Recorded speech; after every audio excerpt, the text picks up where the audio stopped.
Hello and welcome to my science tutorials. In today's video, we want to look at alternating current likely examination questions.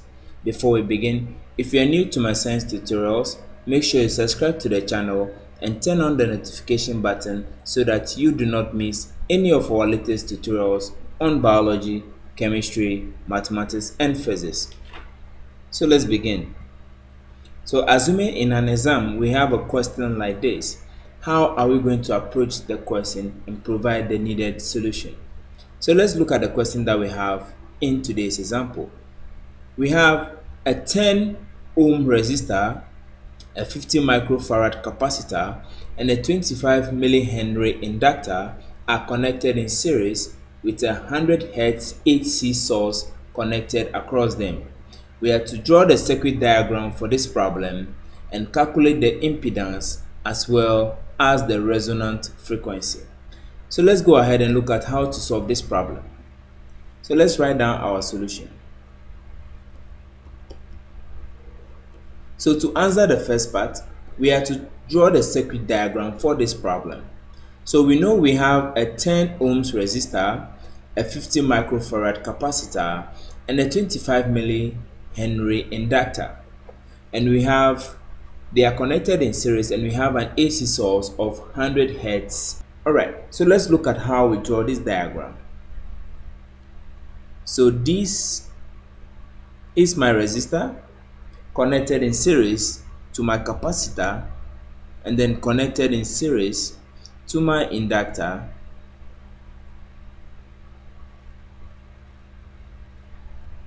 together they are connected to an AC source which has a frequency of 100 Hz. Okay, this is our AC source, and then this is our resistor which is 10 ohms. Then we have our capacitor which is 50 microfarad, and then we have our inductor which is 25 millihenry.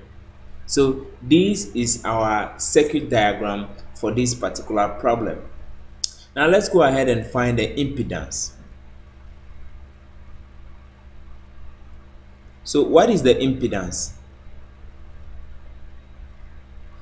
This circuit we have here is what we call RLC circuit. RLC in the sense that we have resistor, inductor, and capacitor all connected in series. So the impedance for this circuit becomes the overall resistance offered by these individual components put together in the circuit. So the resistance of the resistor, the capacitive resistance of the capacitor, and then the inductive resistance of the inductor put together becomes what we call the impedance, or the overall resistance offered by this circuit. So for us to find the impedance is denoted by Z, which is equal to the root of the resistance squared plus, then we have into bracket the inductive resistance minus the capacitive resistance all squared. Now the XL is what we are calling the inductive resistance, which is the resistance offered by the inductor, and then the XC is what we are calling the capacitive resistance, which is the resistance offered by the capacitor. Now for us to find each of these individual resistance offered by the inductor and the capacitor, we need to know the formula of the inductive resistance, and then we need to know the formula of the capacitive resistance. So for the inductive resistance, the formula is 2 pi FL, and then for the capacitive resistance, the formula is 1 over 2 pi FC.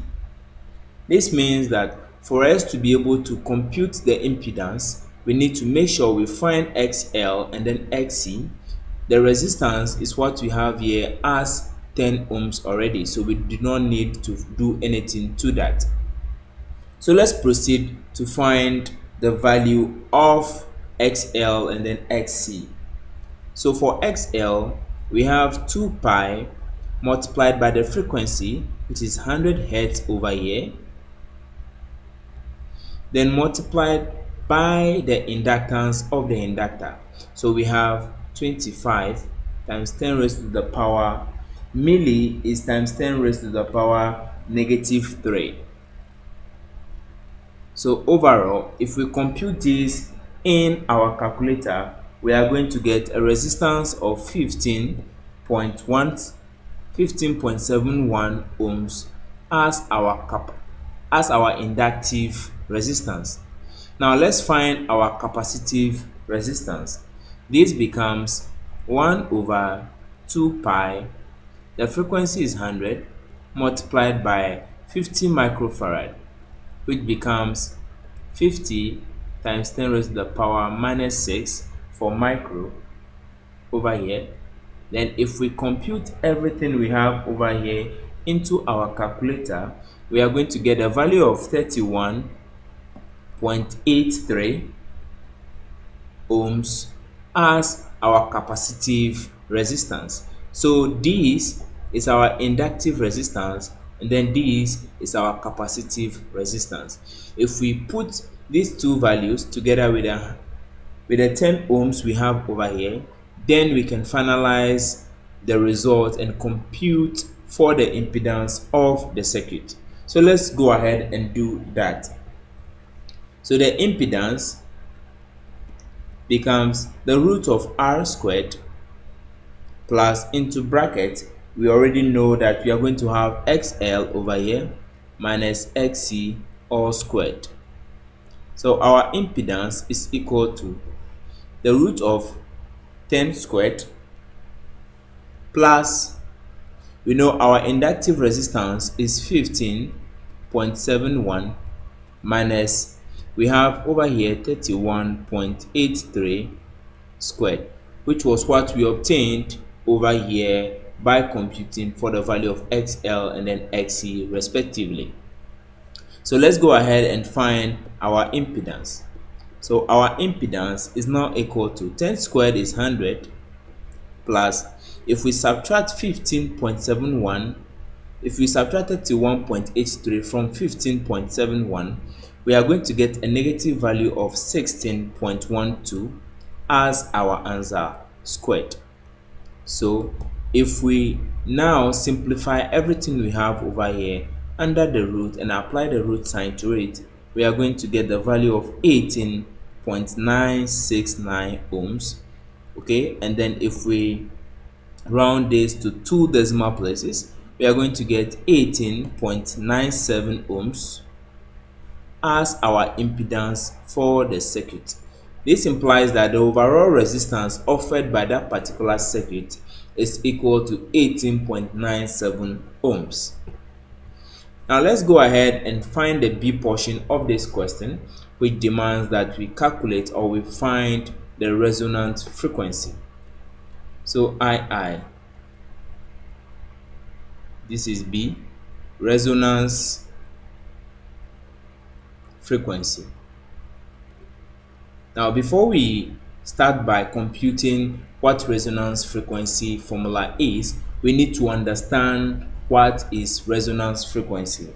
So resonance frequency, this is the frequency at which a maximum current is obtained for a given applied voltage, or resonance frequency is the frequency at which the impedance is equal to the resistance.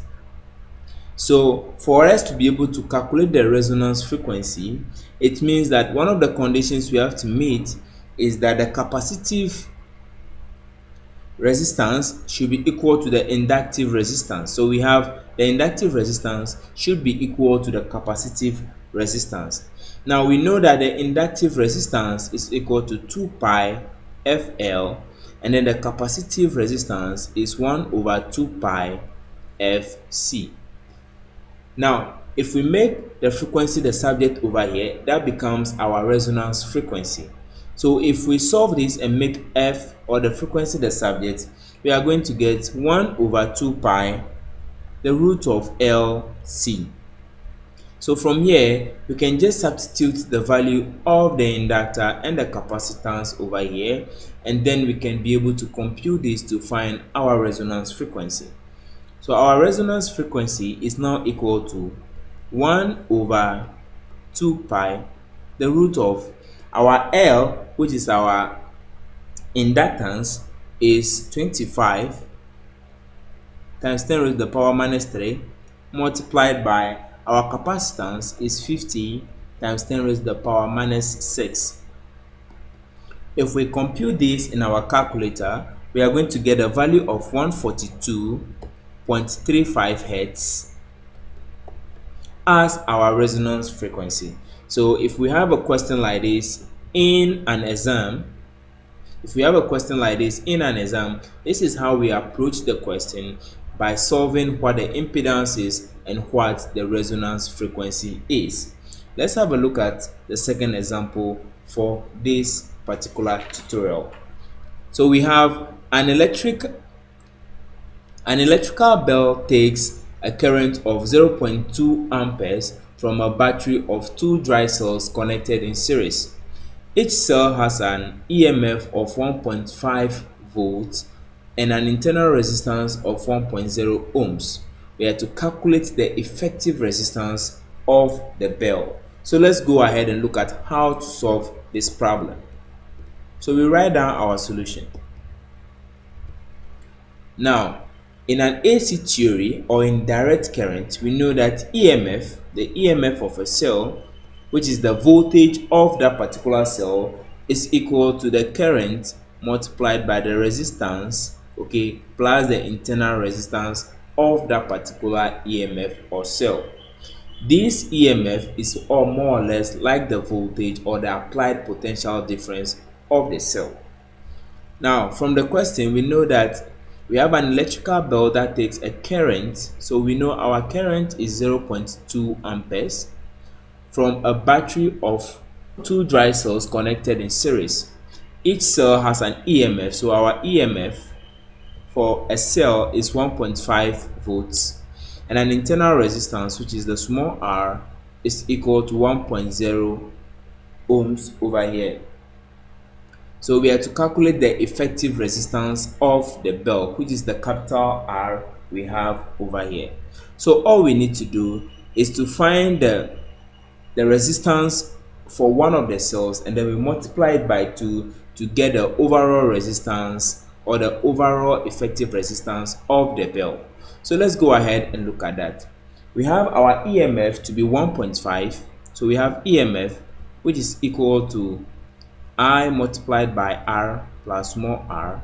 Our EMF is 1.5, is equal to our current is 0.2 into bracket capital R plus our small r is 1. So we have 1.5 to be equal to, if we multiply 0.2 by R, we get 0.2 R plus 0.2 multiplied by 1, we get 0.2.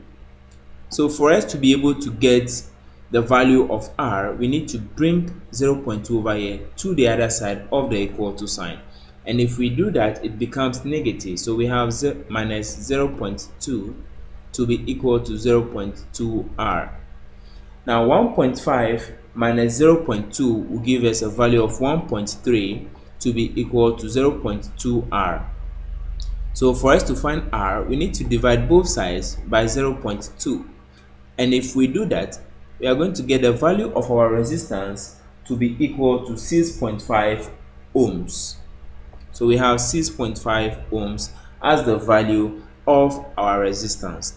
Now we know that we have to calculate the effective resistance of the bell, and we know that the cells are 2 and they are connected in series. So for us to be able to find our total resistance or the effective resistance of the bell, it will be equal to, if this is R1, the value will become 2 multiplied by R1, since we have 2 dry cells connected to each other in series.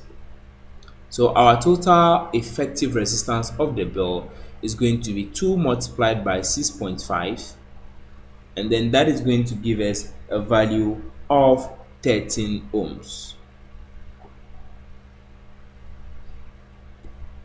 Okay, so therefore our effective resistance of the bell is equal to 13 ohms.